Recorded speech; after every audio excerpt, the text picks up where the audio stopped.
முதல்வர் எம்ஜிஆருக்கு பிறகு யாழ்ப்பாணத்திலே விஜயை தெரியாத பிறக்காத குழந்தையும் இல்லை. அதிகப்படியான மக்களால் நேசிக்கப்பட்ட ஒரு தலைவனை தேர்ந்தெடுப்பதன் மூலம் அரசியல் என்பது சாக்கடை அல்ல, அங்கே கடவுளும் இருக்கலாம் என்கின்ற ஒரு விடயத்தை இன்றைய தினம் இந்த தமிழக மக்கள் மறுபடியும் நிரூபித்திருக்கிறார்கள். இலங்கையில இருக்கிற ஒவ்வொரு அரசியல் ஞானிகளும் ஞாபவான்களும் சொன்னார்கள், தலைவருக்கு 30 சீட்டும் கிடைக்காது, 10 சீட் தான் கிடைக்கும். நான் மட்டும்தான் என்னுடைய தனிப்பட்ட முகப்புத்தகத்தில் எழுதியிருக்கிறேன் 100 சீட் தாண்டும்.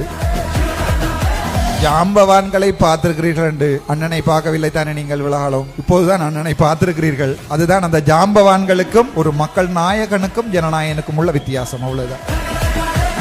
டிஎம்கே கட்சியாக இருக்கட்டும், ஏடிஎம்கே கட்சியாக இருக்கட்டும், நாம் தமிழர் கட்சி தலைவர் சீமானாக இருக்கட்டும், எங்களுடைய வலிகளை இதுவரை இவர்கள் விற்றுத்தான் பிழைத்திருக்கிறார்கள். எங்களுக்கு மிகவும் வலிக்கிறது. ஆனால் எங்களுடைய முதல்வர் விஜய் அவர்களை பிடிக்குவதற்கு ஒரே ஒரு காரணம், இன்றை வரை தமிழனின் வலியை வித்து அரசியலுக்கு முதல்வர் விஜய் அவர்கள் வரவில்லை.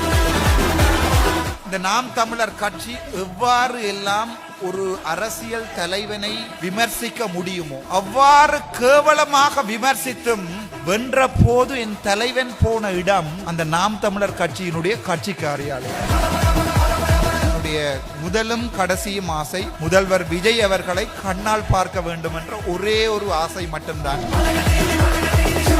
பேரோடு சொல்லுகிறேன், அது டிஎம்கே கட்சியாக இருக்கட்டும், ஏடிஎம்கே கட்சியாக இருக்கட்டும், அல்லது எங்களுடைய தேசிய தலைவருடைய பேரை இன்று வரை தமிழ்நாட்டிலும் சர்வதேச உலகெங்கிலே விற்கின்ற நாம் தமிழர் கட்சி தலைவர் சீமானாக இருக்கட்டும், எங்களுடைய வலிகளை இதுவரை இவர்கள் விற்றுத்தான் பிழைத்திருக்கிறார்கள். நினைத்து பாருங்கள், என்னுடைய தந்தை இதே தலைவனோடு நின்று போராடியதற்காக வைத்தியசாலையிலே காயப்பட்டிருக்கின்ற போது கடத்தப்பட்டு கண்கள் எல்லாம் தோண்டப்பட்டு காணாமலாக்கப்பட்டிருக்கிறார். சோ எங்களுக்கு எப்படி வலி இருக்கும்னு யோசிச்சு பாருங்க. நான் பிறந்த நாட்கள்ல இருந்து வாழ்ந்த எங்களுக்கு எங்களுடைய இனத்தின் விடுதலை என்கின்ற ஒரு விடயத்தை சீமான் போன்ற ஒரு சில அரசியல்வாதிகள் விற்று பிழைக்கின்ற போது எங்களுக்கு அது எவ்வளவு கவலையாக இருக்கும் என்று யோசிச்சு பாருங்கள். நாங்கள் இழந்திருக்கிறோம், நாங்கள் கொலை செய்யப்பட்டிருக்கிறோம், புதைக்கப்பட்டிருக்கிறோம், நாங்கள் கற்பழிக்கப்பட்டிருக்கிறோம், சிதைக்கப்பட்டிருக்கிறோம், தமிழ் அழிக்கப்பட்டிருக்கிறது.